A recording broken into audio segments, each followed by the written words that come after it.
Hey everyone, thanks for tuning in. Wanted to do this video on the political divisiveness between our political parties, or call it the left, the right, the Democrats versus Republicans versus the liberals versus the conservative, whatever you want to call it. The political divisiveness is getting worse. All right, and why I want to talk about why that's happening. And what are some things that we can do, that we can focus on collectively to steer ourselves back in the right direction, because right now it kind of seems like things are spinning out of control. With that, let's get into it. All right.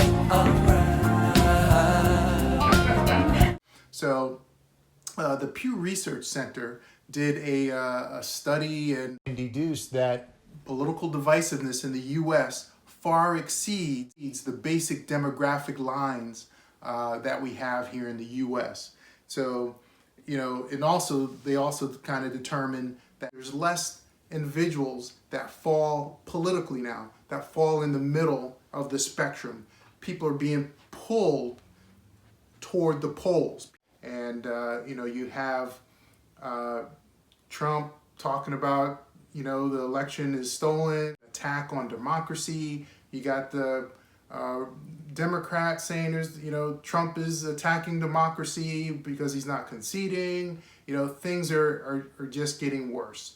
So I kind of wanted to talk about why that is, and then what are some things that we can do collectively to bring us back on a better path. So, like I said, this is something that's kind of been exacerbating throughout the years, and it is not just this current administration, right? A lot of people might just say that now. I would have to say it's probably gotten worse, but this has been happening since when the Obama administration was in. So why is this happening? I do think that the media definitely has a part in this. The media and just the social media. So with the development of social media, it is a whole lot easier to get information out to across the world. Not just nationally but internationally. So you couple that with the normal media, right, which is kind of gotten worse, where you have people that are less compassionate, right? So when you talk about the media, it's one thing to get the objective news, right? The news that all they do is kind of report kind of what's going on, and even that has some spin on it usually.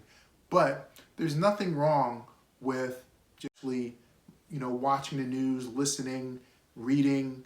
There's nothing wrong with that.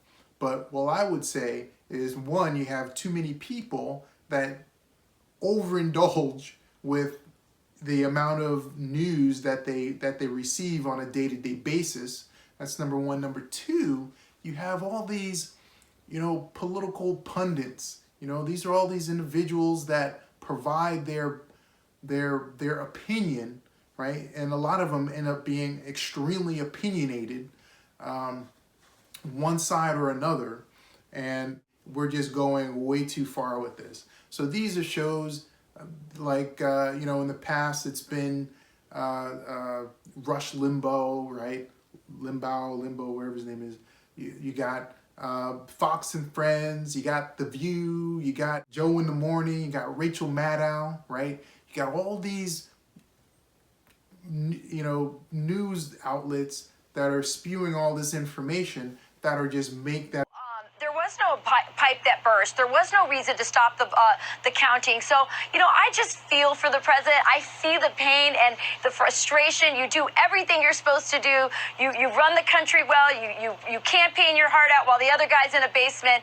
And then in the end, fraud and shenanigans at the local level, you're robbed. And we've all been robbed, because when the elections don't go well, when there's fraud, when there's these kinds of shenanigans, was ugly, that his father was part of the Kennedy assassination. Ted Cruz will just let it all go away because he wants to be president in 2024. He wants to run, and he needs Trump's cult certainly to give him some momentum. I'll tell you who's the only one who seems to be in reality about the fact that Trump is out of the... And these are things that are influencing people's minds, and and not only that, you have people that are just drawn to this. And like I said, it's one thing to just watch the news, but we're doing this way too much, and we're getting all this news that has all this spin on it that's making things spiral out of control. With the social media making it easier just to get information out, you got Facebook, YouTube, Twitter, and then the amount of information that they are taking in, it just gets ridiculous. All right, so that is issue number one, and probably the main issue.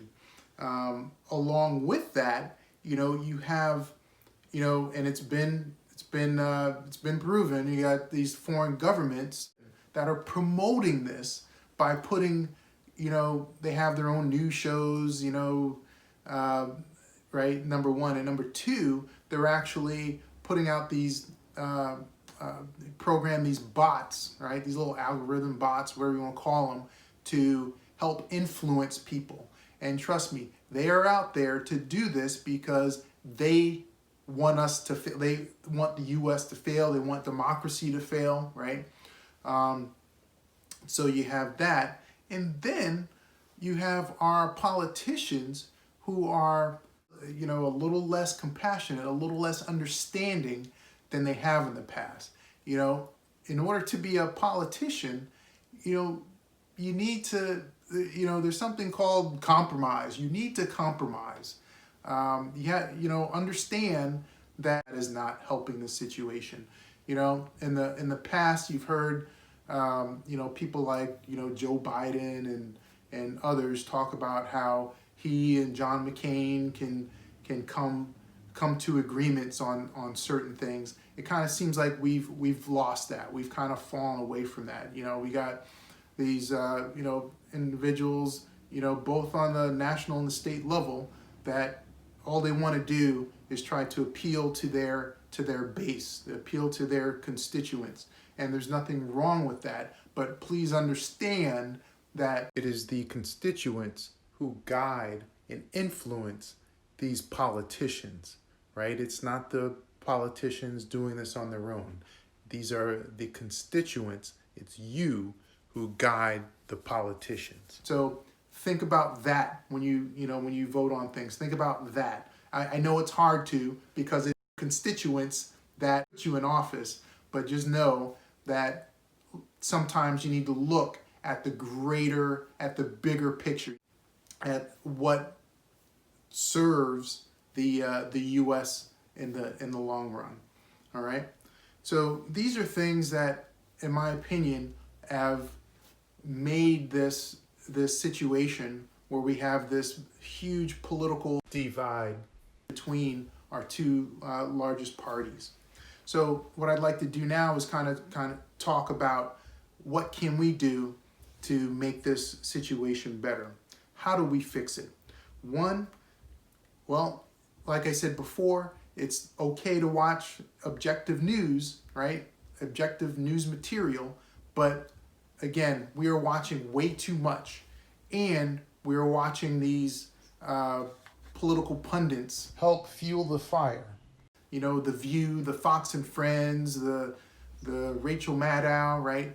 We are being sucked in to all these pundits that are, in my opinion, spewing their biases, some of which are unfounded. If we would take that down a little bit, and instead of listening to all these political pundits, right, that spew all this spin one way or another, both sides do it, and instead of that, sticking to the more objective news, like I said, even the objective news channels, give their spin, right, on the content, the material, and also, just the political stance, right? But that is better than all these dramatic news outlets that we listen to on a day-to-day basis. All right, so that's number one.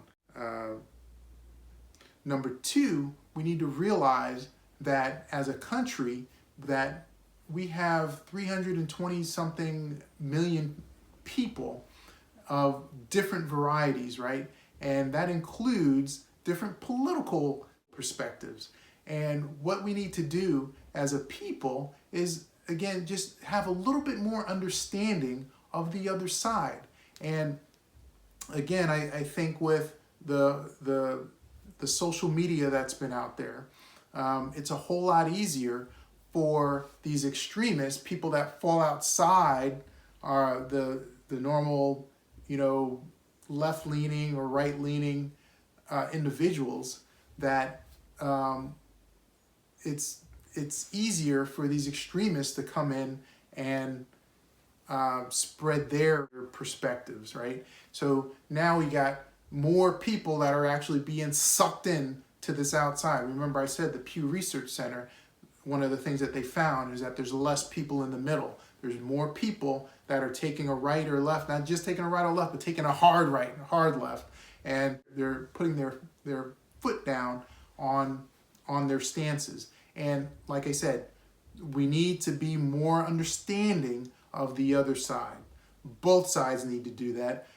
And it starts with you as voters have collective influence over politicians on the national level, on Congress, the Senate, the House, and also our president as well.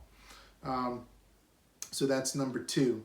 Number three, I mentioned before, the extremists, both sides, on the left and on the right, they're very extremist views, and they're sucking individuals, unfortunately, out into these extremist groups. And that stuff, folks, needs to be nipped in the bud.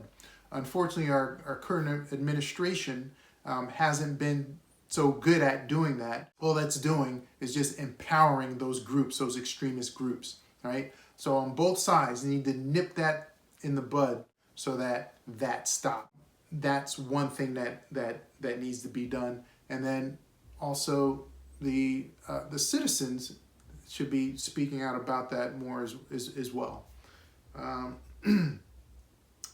The last thing I want to talk about, I kind of brought this up before, is that knowing that you have foreign governments out there that may not be so friendly to the U.S., that they want to see us fail, they want to see democracy fail.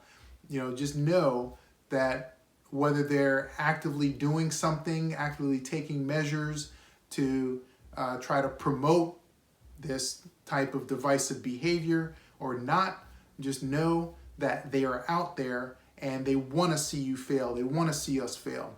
So please take this to heart. Please understand that all I want to see is for our country to continue to flourish, politically, economically, but unfortunately we have some bumps in the road that we need to get over, and I'm asking you to help us out with that. So next time you plan on speaking out harshly on certain political stances, please keep this in mind and think about some of these measures that I've brought up that can hopefully, as collectively as a nation, that can pull us back together. So with that, I'll leave it there. If you've got anything out of this video, please like the video, please subscribe, and I'll see you on the next one. Thanks for tuning in. All right. Hey, what's up, everyone?